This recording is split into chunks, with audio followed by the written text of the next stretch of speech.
attending this power service availability town hall presentation of sorts. So we'd like to start off every meeting with a safety topic, and so our first thing, as far as safety, is if you see a down line, stay away from it. Assume that it's electrified, and please call 911. Reason being is we want to make sure that everyone is safe. If it is electrified and you touch it, it could be fatal. So we want to keep all of our family members and friends as well as neighbors. Just stop. Don't drive over it. Don't touch it at any cost. Just call 911. They'll make sure to get the proper crews out to take care of the situation.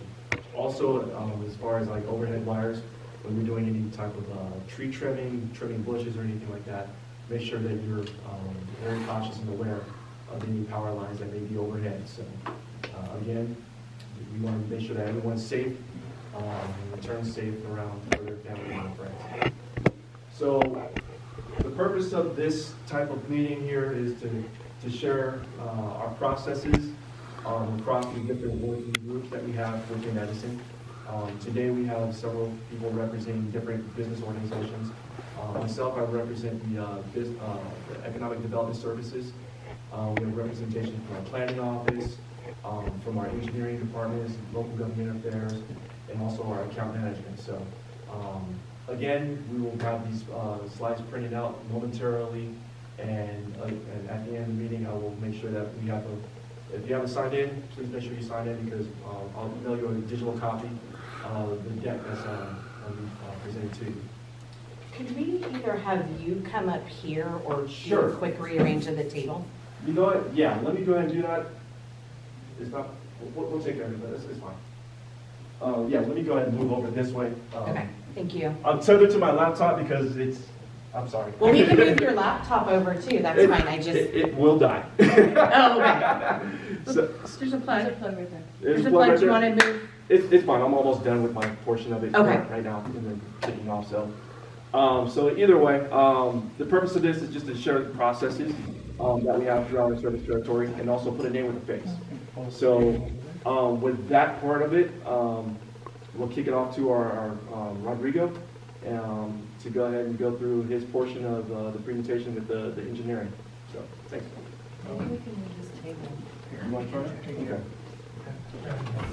Okay.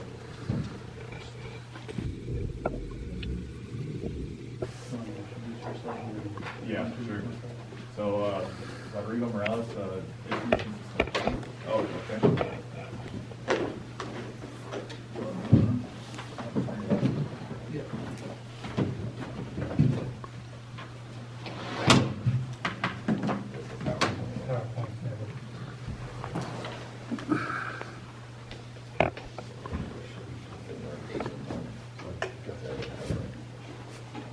So, hello everyone, Rodrigo Morales. I'm the engineering manager for distribution system planning.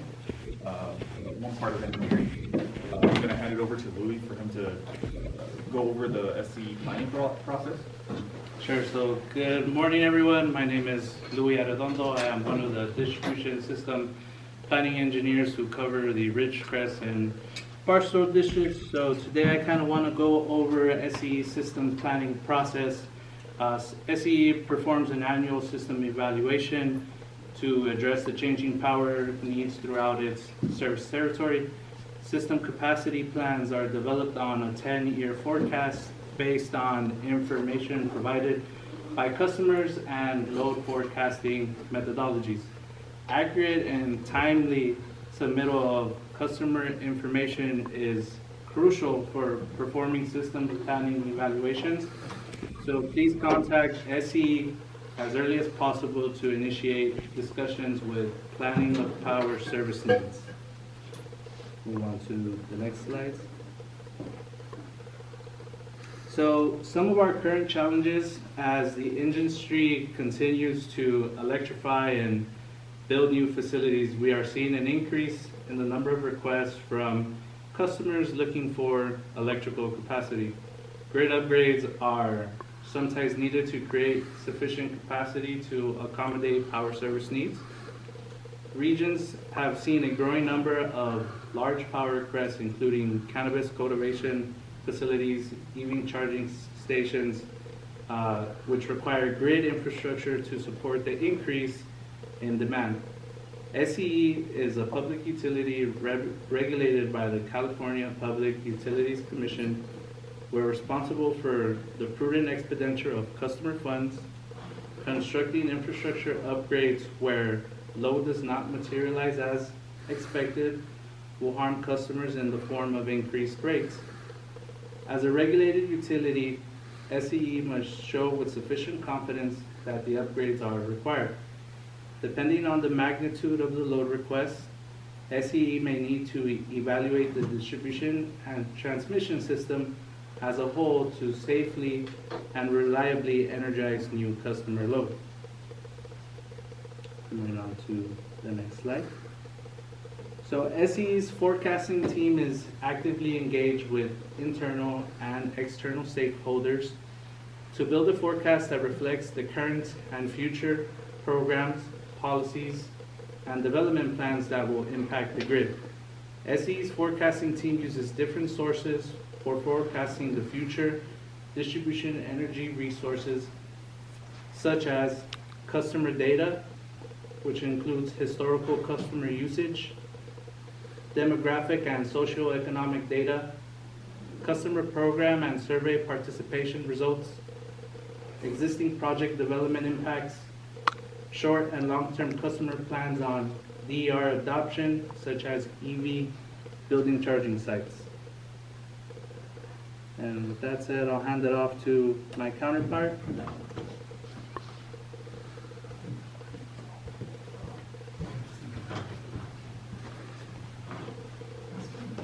All right, good morning, everybody. My name is Ryan Jones. I'm the distribution field engineer for the Ridgecrest and Bishop districts. Okay, so I'm going to talk about the optional capacity study. So this optional capacity study, which we call an engineering analysis report or an EAR, is used to determine if power is available at a requested location, as well as a time frame for building new infrastructure to support your project. I want to note that this engineering analysis report is entirely optional. It's only if you want additional information beyond what you can get normally. So that said, the study has a non-refundable fee of $2,000, with the caveat that if you submit a full design submittal to your planning office, that fee can be waived. And also, it should be noted that the study does not reserve power for your project. It just lets you know what is available and helps you in planning for your projects. So prior to requesting an engineering analysis report, customers are encouraged to check the GNA layer in SC's Dr. PEP website. The link is in the slide, so I should get email to you. And if you, after checking those slides, if you need more information at that point, I would go ahead and request the engineering analysis report. Okay.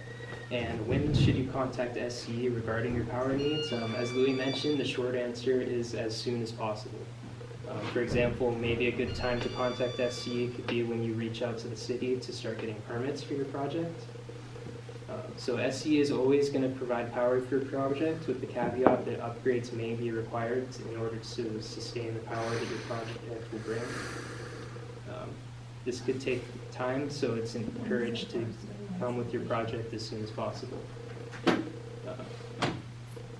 Just as an example, for a large power project, it's preferable that you contact SCE 2 to 3 years before your project is scheduled to be completed. And in order to do this, you can contact the appropriate planning department, be that local planning or new development planning or another planning department. Okay, that's it for me. So next up is planning. I'm not sure who's here from planning. No, I haven't seen anyone from planning, but I'll go ahead and take it from here. Okay. I have a question. What's your turnaround time on an EAR? Oh, I'm sorry. I should have mentioned that. It's 30 business days. And I do want to mention something on that. So the biggest takeaway with the study now is that because projects that are coming online are having much more of a significant load than what we've kind of seen in the past, Planning for it is gonna take a little bit longer, so we're saying if you are looking at an area that you wanna develop and doing the study is helpful, because it's gonna give you an idea of what it's gonna take to bring power to the project if there is insufficient or existing infrastructure that would serve the area, especially in rural areas like this. So this will give an idea of what it's gonna take to bring the power there, so you can start planning for it as part of your thing. So if you're doing a large development, you have to do an EIR or any type of additional scope, that's really the time that you wanna get Edison involved, so that you know what it's gonna take to serve your project. So, yeah, super early on. Just a quick follow-up question. Say that you determine in the What are you defining as a large power user? Is there a threshold, or is it location specific, or how do you determine? I would say that I don't believe we have a specific threshold for our example there. But I mean, really anything commercial would be probably considered large depending on the area. But yeah, it's going to vary a lot. Can you confirm that it's the Ridgecrest Bishop districts? Can you help me with that? Oh, okay. In terms of, Yeah, so those are just like for the way SC divides up the territory. So Ridgecrest district includes like California City, down just to north of Edwards Air Force Base, all the way out to Death Valley. And then Bishop is pretty much everything north of that area up until about Bridgeport. What about this area? So this area, right, What area is this? I believe we're on the border of Ridgecrest and Tehachapi districts. Well, in Antelope Valley, I And think Antelope comes up Valley, here. yeah. You're in Antelope Valley now. Okay. So I guess Laura, I'd answer your question. Rosamond would be out of Antelope Valley. Mojave's out of Tehachapi, Cal City's out of Ridgecrest. Okay, thanks. You guys see most of your challenges coming from inventories. Transformers was about 52 weeks for the most part, or even longer. You guys still seeing that? I would say that lead times are a challenge, as well as regulatory can be a challenge at times. Any other questions? I have one question. How are you measuring load? You say load, but what is that? How does a person measure their load? Right, so that's something that would happen during the planning stages of your project. When you, I guess, your engineering firm or whoever determines what, your panel, the size and all that stuff, that's going to determine your load. So what equipment you have in the building, your lighting, the square footage, all that plays into how much load you're going to draw at that location. So when you're requesting the report, the engineering study, you should have a load schedule that is designed or put together by your engineer. One thing to tack on about that, the more detail, the better, because what they do is they classify them at a confidence level. So, medium confidence level, you'll have like your basic information that you'll turn in from your customer project information sheet. And then there's more details that will be required, such as your load draw, what equipment you're using in the facility, what your run times are, how many days you're operating. So the more detailed that is, the higher the confidence level it is for that particular project. Most of the time, that information isn't until, majority of the way through construction documents, which at that point, we're turning it in, submitting it to the jurisdiction involved for permit approval, which potentially construction could start within, 7-8 months from that time frame. So that still goes back to this question on inventories for supplies. At what point, how long does it still take? 2 years for? I wouldn't say 2 years. Yeah. But I would definitely recommend working with your project manager, the planner that's assigned to you. Yeah. And work, locking step with them in terms of making sure that they have the sufficient equipment for your particular project, and having those regular meetings to stay, that way you're staying on their timeline. So just working with them and getting through those challenges if there's any. Again, that's something where the engineering analysis report might be a good idea, because you can request that without a full detailed load schedule. You just need a load estimate and a location. And that can be done further ahead of time. you can't always determine the required load. Like I have developing the 2 subdivisions around the golf course in California City. I don't know if you're familiar with that.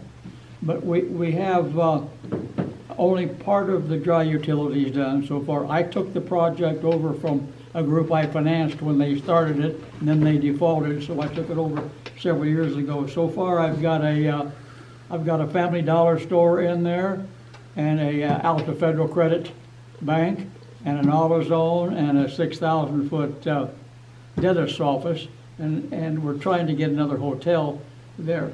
But I don't know the load that's required until I sell a parcel, and then they decide what they're going to build on it. Right. Now, it just happens that the developments that are there so far were right where you had service, so we didn't have a problem. But from then on, and I have an agreement with the city, which I've done before, is that an agreement where I only develop the dry utilities as far as I sell pieces. But we don't know what the load is until you sell a piece and they decide what they're gonna build on it. Right. Yeah, so I think that would fall under a spec building, right? Say again? We would call that a spec building? Well, no, it's not necessarily a spec. Like the AutoZone wasn't a spec, the dentist office wasn't a spec, the Alta Federal Credit Bank wasn't a spec, the dollar store wasn't a spec. They were all planned before they bought the property from me. So when it comes to situations like that. I can't hear you. When it comes to situations like that where you're trying to plan for power to a lot where you don't know what the customer is at the Right. time, the way that our policies work is that we cannot start designing for power until we know who the tenant or the power load is gonna be. No, I understand that, Yeah. but I'm not involved in that. Once I sell the parcel, it's up to the person, unless I put the dry utilities through the whole track. And then. Yeah, so because it's ratepayer dollar that supports the infrastructure and pays for the infrastructure, the risk of building out infrastructure that could potentially become a stranded asset is very high. So that's why we need to make sure that whatever is going to be designed for and built for is gonna come to fruition. So if you just have an empty parcel and you're trying to get power there, you're probably not gonna be successful with that. You need to actually have a end-use customer and know what their load is in order to actually bring the infrastructure there. Well, if I put the dry utilities, if I complete them through the whole track, then they shouldn't have the problem because the power would be right there in the street or behind the sidewalk. Yeah, we've been kind of talking about how to proactively plan for that type of scenario. We're still in the planning stages of it because a lot of it has to do with policy and what are our limitations right now. But I'd love to actually talk about that further if you have ideas of what you're doing on that, because it can help shape what we're looking at and planning on our end.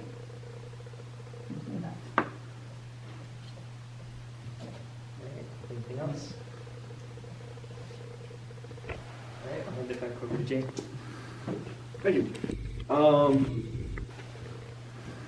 What I'm going to talk about now is economic development services and what we offer for our business customers.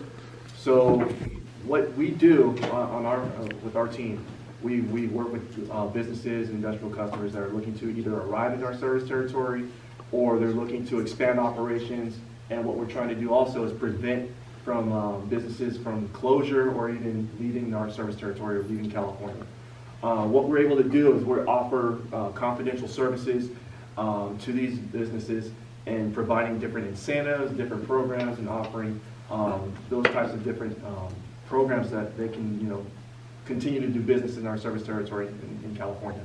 We partner with different cities, we partner with counties, we partner with the governor's office as well, in finding these different incentives and other things to keep them either attracting to our service territory or even expanding their business. One of the things that we offer is our economic development rate, and we have two different flavors of it. And one's a small business one, where a business only uses less than 150 kilowatts per month. And the second one is if they go over 150 kilowatts, is considered a large business. And it's a 12% discount that we're able to offer on their monthly bill. And again, we use that for businesses that are looking to arrive into our service territory. If they're looking to expand operations, then we use that 12% discount on their new load that they're bringing onto our grid. And we also use it to retain businesses to keep jobs and keep that load from leaving our state. So the small business one, we only have 20 that we're able to offer, and it comes on a first come, first served basis. So we've seen a lot of businesses that are looking to, the small businesses, we're looking to help them out. The larger one, we have a 200 megawatt cap, and right now I'd say we're about 40% of the way there for meeting that capacity. So the qualifications are you must be a non-residential, non-government type of business, and we're able to offer that incentive over to our businesses. Can I ask a quick question on that? Yes. Is there any sort of interruptible or time of use restrictions on these for receiving the discount? No, we actually work with our business customers. If you have an account manager, we work with them in looking towards what's the best rate and incorporating that discount to make it more equitable for those businesses. So we want to make sure that we're helping our business customers and giving them every advantage that they can. Yes. When you say 200 megawatt cap, that's all businesses that are applying under that? Over the large businesses, yes. Okay. So we've had, for example, you can have a business that uses 20 megawatts. So that would, we subtract 20 from the 200, and so we would have 180 left for that. So again, it's first come, first served, and so, if, they have a business that would like to, apply for that, feel free to share my information and have that conversation with them. Jay, does that rate fluctuate? I thought I remember when it's 35%. I wish it was 35%. Yeah, it's a 12% flat rate, And that's both obviously retention, expansion, as well as recruitment, correct? Correct. And the companies that take advantage of that, is that public record? No, it's not public record. Again, we deal with confidentiality. Because again, the customer does not want, their competition to know that, hey, we may be in trouble, and so, we keep that confidential. We don't share that information. It's proprietary. So like the state's College and Peace program, does this require that they, a local company that's considering relocating out of that region, do they have to show the site that they are considering out of state? Or yes, they do have to develop a business case and also a pro forma to explain the need for that discount. So we worked with a business before that, they had an out-of-state location and said, hey, we can do business in Nevada, and here's the reasons why Nevada is so attractive versus California. And so they have the pros and cons of that scenario. And ultimately, they want to stay in California, and here they explain the reasons why it's in their best interest, for remaining in California or even arriving in California. So we work with those businesses in better understanding what those needs are, and we go through a very rigorous process of developing those business cases and developing those pro formas and having them explain why. Because again, we're dealing with ratepayer funds, and when we get audited, we want to make sure that we're not just giving away this type of discount. It's not free ridership. There has to be an extensive need for it. So. Some of the tools that we offer with the economic development, we have an economic impact analysis report that we're able to share with the business. So we've had some other businesses that come through different locations, and they're wanting to show how viable their business would be. So they would have they would bring in X amount of jobs, and these jobs would have an indirect or a direct effect to their economy, and so they're able to express and share that information to whether it's city council or to other stakeholders for arriving into a service territory and to be in business. We have a power site search selection tool where a business can look into our service territory, type in an address or type in an APN number, and see exactly where the circuits are and see how much capacity is in that location. So if they're looking for to build a building to your example, they're looking at needing 2 megawatts worth of power, and there's only 1 megawatt power on that circuit, as they're doing their EIR, not EIR, I'm sorry, as they're doing their engineering analysis report, they can see exactly when that power would be available. So they would say, okay, so they draft a report, see exactly what the capacity is, what alternates are in terms of providing service, and what that timeline looks like when providing that service. So we're able to work with the customer in navigating that as well.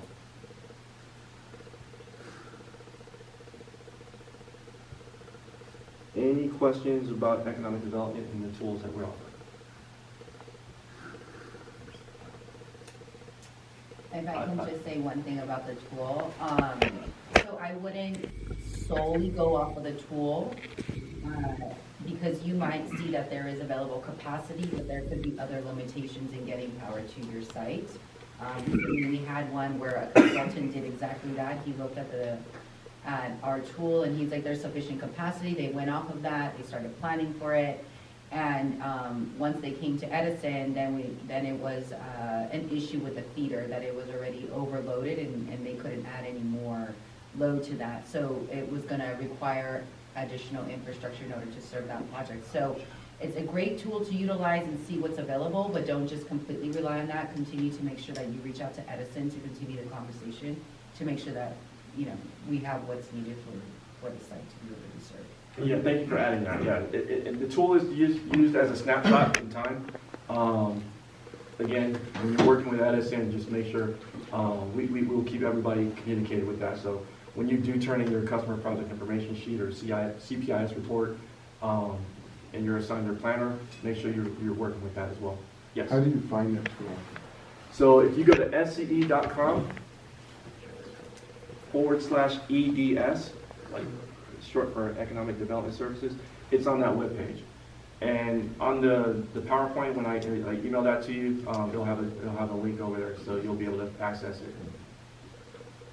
And so in that tool too, you can play. There's so many different parameters you can play with. On that, you can find either properties, lots of land, or you can have so if you're looking for a leased building or a building that's for sale, it'll give you all that information in our service territory. So you can, there's several drop-down boxes where you can punch in that information. So ceiling heights, you can you can type that in, as well as square footage of between 5,000 square feet to 25,000 square feet. So there's several different different scenarios you can run through that tool.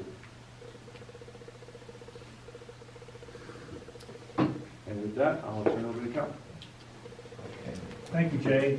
I know many of you in the room, but for those who haven't met, Cal Rossi, I'm a government relations manager for Southern California Edison. I handle governmental affairs in Kern and Kings County most recently. My job is really to interface with local governments, try to implement process improvements. A lot of our work is creating new franchise areas in our arteries for all utilities. And I know that easements and right-of-way become important issues. I know Lorelei and I work together on Oak Creek Road issues. California City, a lot of our short-term projects. It's sure helpful if you can get those easements identified early and we don't have to go parcel by parcel to secure those. We work together to try to accelerate multi-agency permitting processes that hopefully results in projects being built more quickly. Coordination of green zone planning with local governments and utility stakeholders. I'm thinking about Delano here, where they had an active green zone and we worked hand in glove with them to make sure that the grid was able to support their projects. And then obviously another issue is something I work closely hand in glove with Ruby Rose, is to seize energy efficiency opportunities and programs to reduce electrical load needs. And we've been doing a lot of that work in Cal City as well, given some of the challenges we have in that community. And I think what you've heard over and over again throughout this presentation is that communication is key. So I would encourage you to continue engaging with SCE to keep us informed, just in putting together not only this meeting, but others. We have learned about other projects on the horizon, and we're able to inform our planners that, hey, this is coming down the road, and these projects are 3-5 years out. But again, I can't stress that to engage with us early. We may also be able to provide input in which areas of a jurisdiction we can provide electrical service to. That's something that's been addressed earlier in the meeting through the various tools we have. Include SCE process as part of the city building permit processes.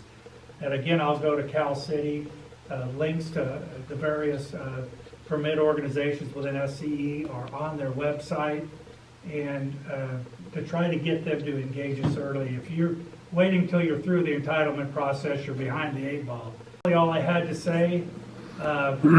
Please keep reaching out to our local planners. If you have any issues there, reach out to me, and we'll be working hand in glove with not only the county but the city to try to keep these projects moving along. Will there be a copy of your PowerPoint? Yeah. I'll be sending out the copy of the PowerPoint after this meeting. Yeah. Thank you. I'm the lucky one that gets back up. I'm the one in the corner who's been chatting my head off. Ruby Rose Lopez, I am the essentially account manager that supports all of our builders and developers, so anybody doing new construction. If you do hit any hurdles, I'm the one that gets to step in and help you through that. But with that said, communication really is key for our customers right now, and I know that the way that we're planning for power now has changed from what it was, even a few years ago. But we're really trying to push to have those proactive communications with our customers and with our cities, so that we're planning for what their needs are, because we know it has an impact on their economic development as well. So if you do have projects that are in the pipeline, feel free to reach out to me, and we can schedule some time to kind of talk about your projects. What does the load look like, and get it on our planners and our engineers' radars. As you can see, there's a number of different players here. We have 2 different types of engineers. We have our field engineers and we have our system planning engineers. And then also within our planners, we have 2 different groups. We have our new development planning crew, which typically deals with customers that are doing like tract homes or anything with 5 points of interconnection or more. And then we have our local planning, which many of you may be working with. But really, essentially, it's as soon as you're thinking of having a project or developing, please reach out to us to have that conversation, because once it's on our radar, we can track it, we can follow it, and it just gives us a sense of what's needed. And so when we're planning and forecasting, having that on our radar too is what's going to help us put more distribution in the areas that's needed. So with that, we will be sending out the slide decks. There was information from our planning teams.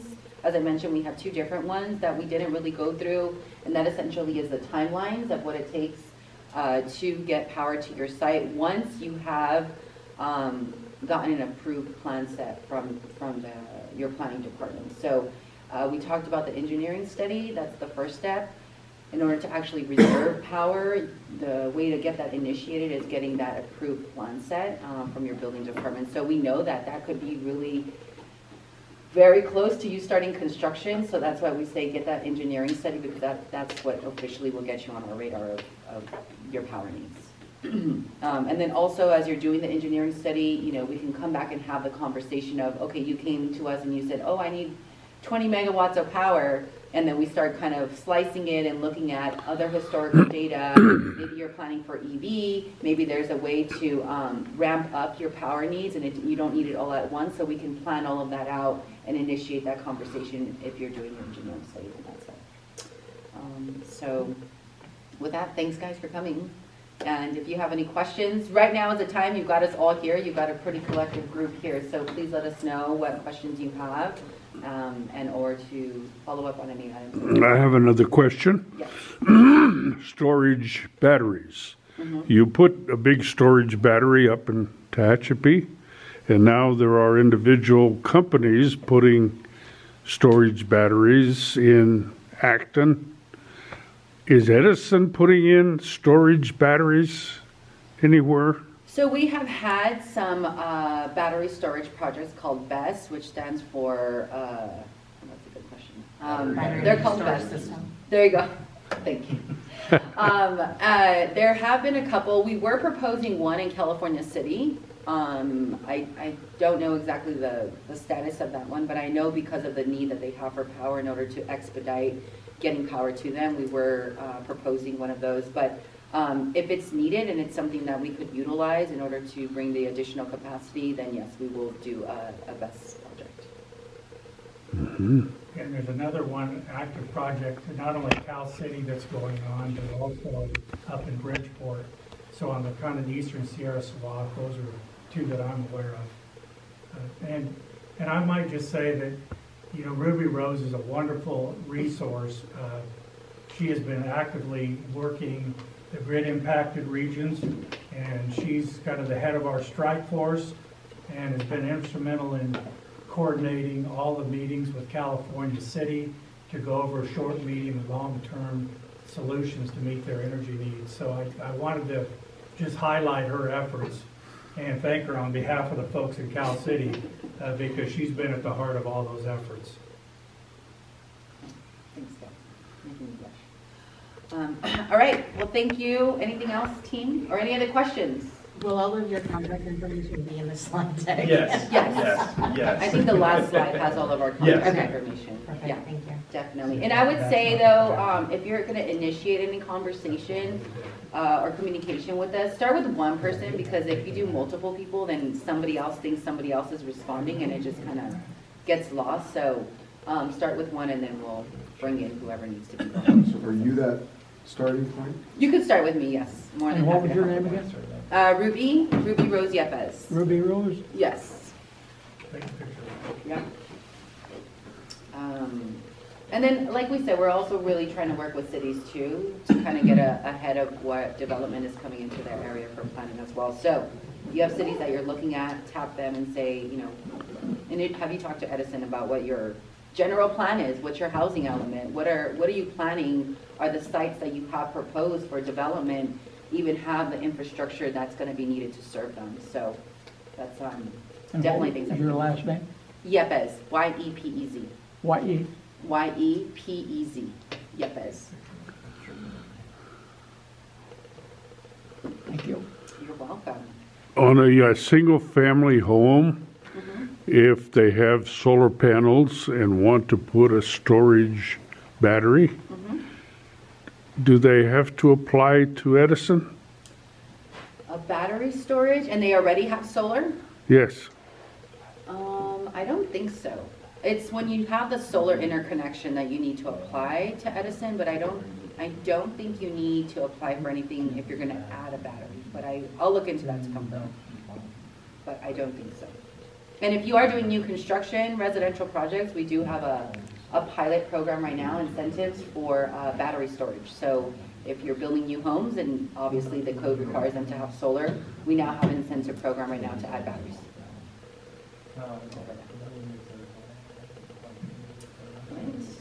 We've Thank already you. started breakout sessions. Thanks all. Thank you. Thank you. A little present. No, we were gonna get this covered. John, we were covered. Yeah.